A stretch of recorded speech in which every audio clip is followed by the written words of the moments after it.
අද අපගේ පළමු පාඩම this is, these are, that is, those are. අපි බලමු this is, these are කියන්නේ මොකක්ද කියලා.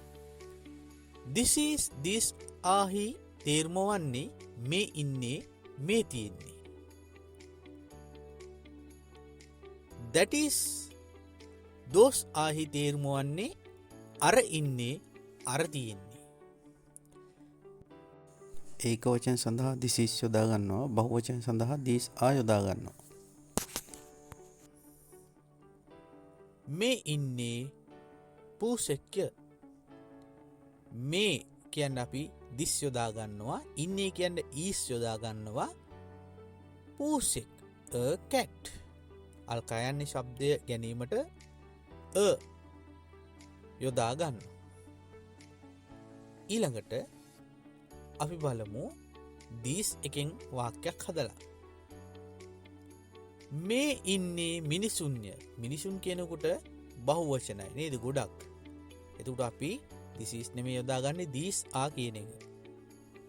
මේ these ඉන්නේ are මිනිසුන්ය. people. These are people.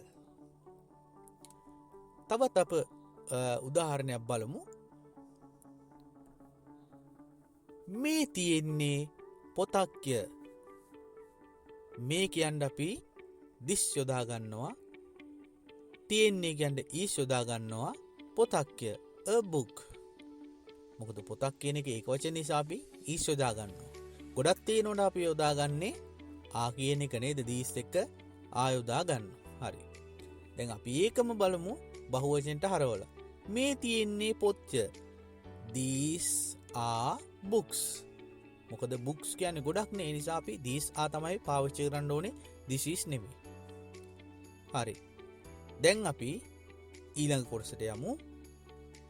that is සහ those are කොටස සම්බන්ධව.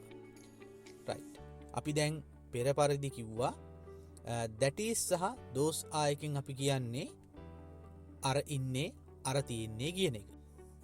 ඒක වචන සඳහා that is බහු වචන සඳහා those are ද යොදා ගන්න. අපි වාක්‍ය කීපයක් නිර්මාණය කරලා බලමු.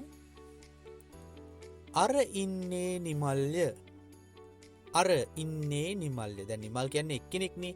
ඒ නිසා අපි යොදා ගන්න ඕනේ that is කියන එක.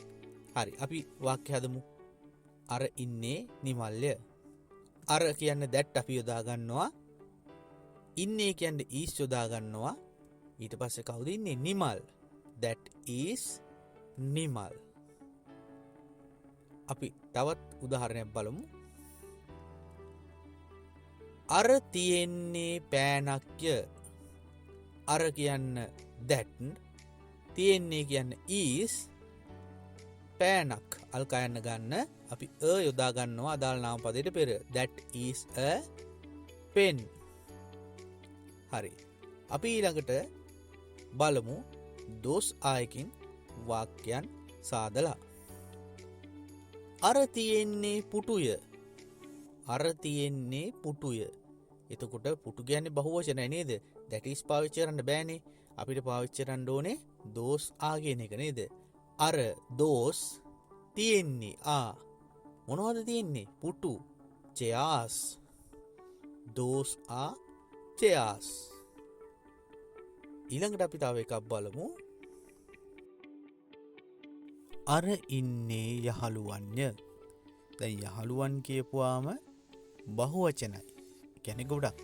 ඒ නිසා අපිට those are තමයි පාවිච්චි කරන්න වෙන්නේ. that is නෙමෙයි. those අර කියන්න අපි යොදා ගන්නවා. ඉන්නේ කියන්න යොදා ගන්නවා. යහළුවන්, friends. those are friends. හොඳයි. අදට අපේ පාඩම අවසන්. ලබන සතියේ නැවතත් අලුත් පාඩමකින් හමු වෙමු.